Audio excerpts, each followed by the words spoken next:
Now, last week we talked about the different way Sweden was approaching all of this. Unlike the other Scandinavian countries, the Swedish government took the coronavirus very seriously and advised people on what to do to mitigate the disease, about social distancing, about not leaving unless you had to do essential business and so forth. And for the most part, people complied. But far fewer people were staying at home than were staying at home in some of the other Scandinavian countries. And to be sure, apparently more people in Sweden have contracted the disease in other places, but the jury still is out long-term which strategy is going to be more effective.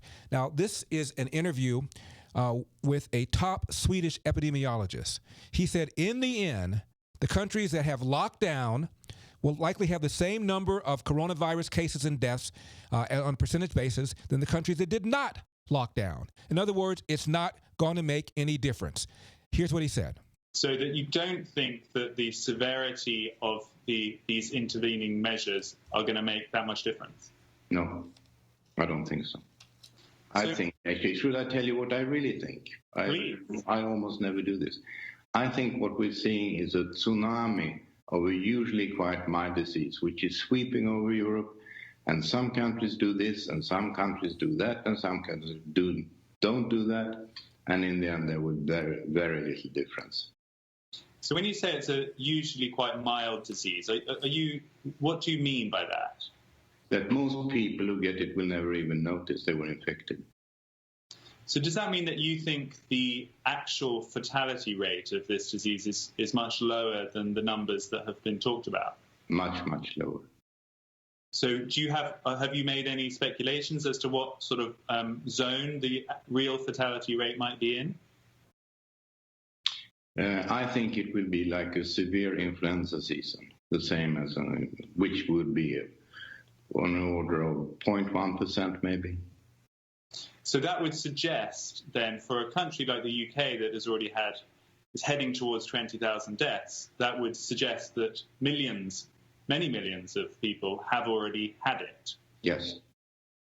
And do you think that is also true in Sweden then, that a substantial percentage of the population has had it? Yep.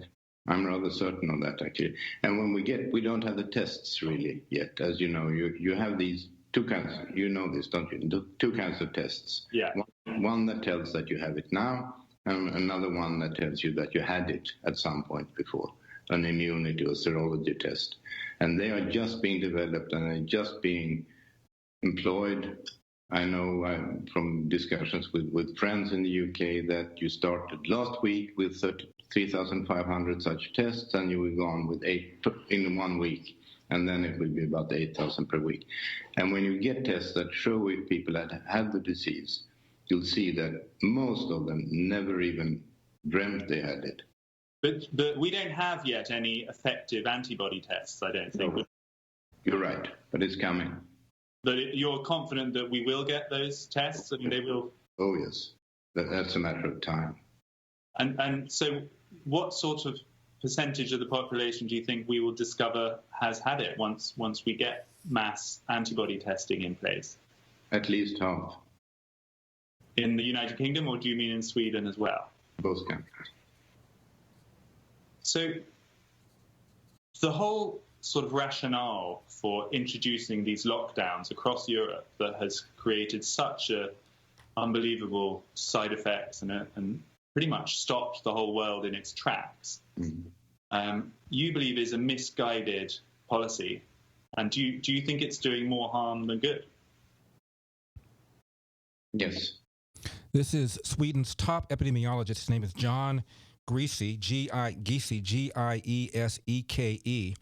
And he says that he believes that in the end we're going to find out that roughly 50% of people in Sweden and in the UK, and I presumably here, had the disease. Most of them didn't even know it.